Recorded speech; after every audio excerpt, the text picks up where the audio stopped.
Friends, movie lover की एक और एपिसोड में आपका स्वागत है। आज हम लोग रिव्यू करेंगे आयुष्मान खुराना और रश्मिका मंदाना की मूवी थामा को।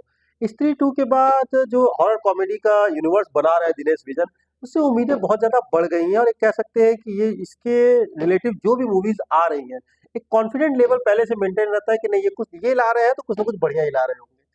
पर एक लाइन में अगर मैं इस फ़िल्म का रिव्यू करूँ आपका टाइम बिना वेस्ट किए, तो मैं यही कहूँगा कि ये फ़िल्म मुझे मुंजिया से 20 लगी और स्त्री 2 से 19 लगी। अब आप समझ गए होंगे कि ये फ़िल्म आपको देखनी है या नहीं देखनी है। आइए अब डिटेल में बात करते हैं। स्टोरी वाइज़ अगर मैं बात करूँ तो स्टार्टिंग में दिखाया गया है कि आयुष्मान खुराना का कैरेक्टर जंगल में एडवेंचर के लिए गया हुआ था अपने 3 दोस्तों के साथ। एक भालू अटैक करता है, तो बाकी 2 दोस्त तो भाग जाते हैं, ये फँस जाते हैं, भालू इनके ऊपर अटैक भी कर देता है, हमला भी करता है, घायल भी हो जाते हैं। फिर रश्मि का कैरेक्टर आता है और वो इन्हें भालू से बचा के लेके चला जाता है जंगल में। वो जंगल भी रहस्यमयी था, अंदर एक पूरा जो रश्मि का कैरेक्टर है, उसका पूरा कबीला है। ये लोग वहाँ रहते हैं, एक तरह से ये लोग खून पी के ज़िंदा रहते हैं। थोड़ा वैम्पायर वाला आपको फ़ील आएगा, बाकी वैम्पायर से अलग दिखाने की कोशिश इन्हें की गई है, क्योंकि एक बार आयुष्मान खुराना कैरेक्टर एक्ट्रेस से पूछता है, "क्या तुम लोग वैम्पायर हो?" तो कहती है, "कौन वैम्पायर?" तो वो डिफाइन करता है, कहता है, "यार तुम्हारी बिरादरी के तुम्हारे रिश्तेदार में ही वो भी आते होंगे।" कॉमेडी पंचेज़ अच्छे हैं। पर जितने अच्छे स्त्री 2 में थे ना, उतने नहीं हैं। और ये फ़िल्म जो फ़ोकस करना चाहती है, ये आयुष्मान खुराना और रश्मिका मंदाना के बीच के रोमांस को, कि कैसे इन दोनों के बीच में प्यार पनपता है या फिर प्यार के लिए बहुत कुछ कर जाना, जो कुछ ये कर दोनों एक्टर्स करते भी हैं। इंटरवल के पहले रश्मिका का कैरेक्टर, इंटरवल के बाद आयुष्मान का कैरेक्टर। पर यार वो इमोशन फ़ील नहीं होता है। एक होता है ना किसी के लिए गुज़रना, कुछ भी कर जाना, पर वो इमोशन कहीं न कहीं मुझे मिसिंग लगा फ़िल्म में। और जो मेकर्स हैं, वो फ़ोकस इसी चीज़ पे कर रहे थे।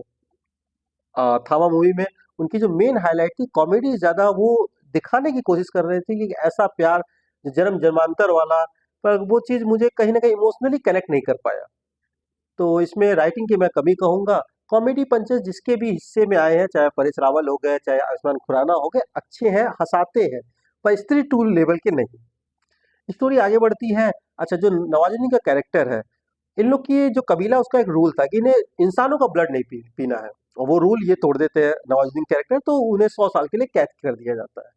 पर कुछ ऐसा होता है कि रश्मिका, स्पॉइलर नहीं दे रहा हूँ, कुछ चीज़ें ट्रेलर में ही आपने देखा है कि आयुष्मान का कैरेक्टर जो पहले इंसान था पर बाद में ये जो इन लोग की बटालियन है वो बन जाता है। तो वो होता कुछ ऐसा है कि कुछ ऐसी स्थिति परिस्थिति बनती है कि रश्मिका के कैरेक्टर को इन्हें काटना पड़ता है आयुष्मान को, और ये भी फिर उन्हीं जैसे बेताल बन जाते हैं। अब आगे जो कुछ फ़िल्म में होता है वो आप फ़िल्म में देखिएगा, क्योंकि आगे कुछ भी बताऊँगा तो स्पॉइलर की तरफ चला जाऊँगा। अब मोटा-मोटी मैंने इंटरवल के पहले की कहानी आपको समझाई दी।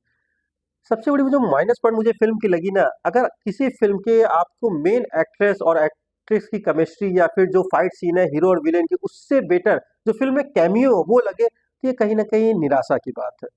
पूरे फ़िल्म में स्टार्टिंग से एंड तक एक कैमियो आता है, आप समझ ही गए होंगे किसका।